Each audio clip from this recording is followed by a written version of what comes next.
Louisa Moller, you went to the northern border for us here on WBZ a couple of weeks ago to assess the situation there. We were talking about the extent of human trafficking, and I think this has become, this is sort of a horrible, dirty secret that more Americans have become aware of, both at the southern border, now the northern border, that this is the way a lot of people are brought into this country for sex trafficking, to work for the drug cartels.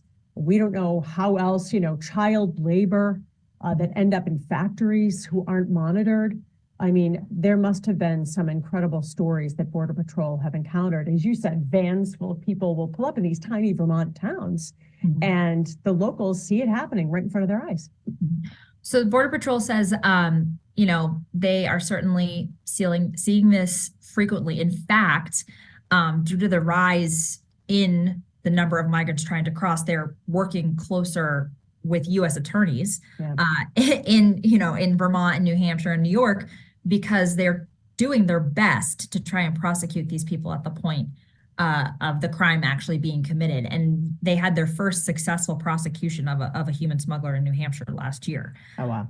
So they are trying their hardest. But what's interesting is that we tried to get some idea of where folks are going once they're apprehended by the Border Patrol. Right. Because the Border Patrol, their role is at the border. Is to just stop them. Yep. And then hand them over to law enforcement. So they take them into custody. They process them with fingerprints, an iris check, and do the best background check they can, although they made it very clear if they have never been in the U.S. before, obviously they're not going to have any criminal history here. And there are certain countries where we don't have a relationship where they might share a criminal background there. So they do the best they can. At that point, depending on how they crossed, they're going to give them up to an organization called ERO, Enforcement and Removal Operations, and who works with ICE. And ERO will either detain them or will let them go. This part is a little fuzzy. We reached out to ERO for some information, and they did tell us that between all of the people they see in New England, these are folks who'd be coming from the north or the south, they've detained 1,400 folks in the last year. Wow. So obviously, if you run the numbers in your head, if you have 7,000 people coming from the north and an unknown number of people coming from the south, 1,400 is just a fraction of those folks. Exactly. So once ERO or some other law enforcement agency takes possession of these people, then does Border Patrol know what happens in the process after that? No, they are moving on to the next individuals who are coming across the border. Wow. What were they telling you as you traveled with them, spent the day going to the border, seeing someone being apprehended? Are they getting to a level? Obviously, we've heard the sort of outcry from Border Patrol agents on the southern border that they don't have what they need. They need more help from the federal government. Were you beginning to hear that from these folks? I think that they want to remain as professional as possible. Yeah. And they also understand that all of the policies that are taking place in DC, I mean, these are folks who have lived through multiple administrations and in multiple policy changes. That's part of the job. That said, you've definitely heard, and others have probably heard about how law enforcement agencies across the board, local police, federal police, are dealing with, a crisis of lower staffing levels. Right. And that is something that the Border Patrol to the north is dealing with. Part of the problem. And it's not necessarily directly linked to this increased migration. It's tough conditions and people and natural attrition and people retiring. So they are dealing with a record increase in arrests and lower staffing levels. And that is certainly, and stressful conditions. Very stressful. How about the Canadian authorities? They must work in conjunction with each other to try to prevent this before it even happens. So they rely on the Canadians. They definitely work hand in hand with the Canadian authorities.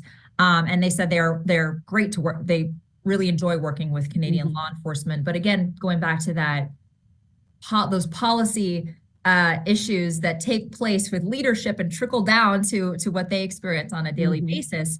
One of the reasons they pointed to for this mass increase in migration across the border is that Canada, for many years, had a trade relationship with Mexico where they did not require a travel visa for Mexican nationals. They required something called an electronic transportation authorization, which was like a small fee and you can come into the country no problem. So Canada reversed course on that about 2 weeks ago. But before that, people were getting their ETA, flying into Canada, 24 hours later, going across the border. Right, because they didn't need their passport. They didn't need a special visa. That's just only 2 weeks ago. That policy's been changed. Yes. What do you think moving forward with just the last couple of minutes that we have? It's a big challenge. And do they see these numbers going up? Do they see the problem becoming more challenging moving forward? It doesn't seem as though anybody federally, locally, can really wrap their arms around containing this. They're hopeful that the policy change in Canada will have some effect. But the numbers at the beginning of fiscal year 2024 are showing an upward trend. They're not going down. So I think it's tough to predict what the next couple of months will bring, especially without any sort of comprehensive immigration fix coming out of Washington. But yeah, I mean, I don't know if they can be as hopeful as they might like to be right now. Right. And we tend to think of this as a sort of a big city problem, people coming only from the southern border, but your story certainly pointed out that with the numbers going up of people coming in from the northern border, this is going to have a big impact on New England, here in Massachusetts, even beyond the $1 billion Governor Healy is spending on the migrant crisis that we have right now. So housing and making sure that the criminal element is under control is going to be a big priority moving forward. Louisa Moller was a fantastic story. And anything that you couldn't fit into your piece that you want people to know about?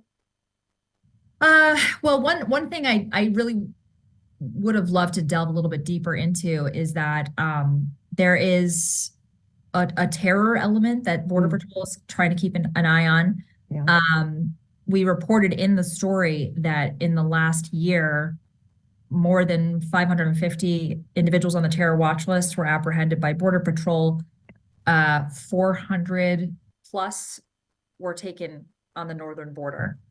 I think this is widely underreported. And then the staffing level, big concern. if we could have gone a little bit deeper into what's going on with their staffing levels and where people go from here once they're apprehended. Right. So more stories to come. We'll follow up. Louisa Moller, WBZ, we appreciate it. Great job. Thanks. Thanks, Paula.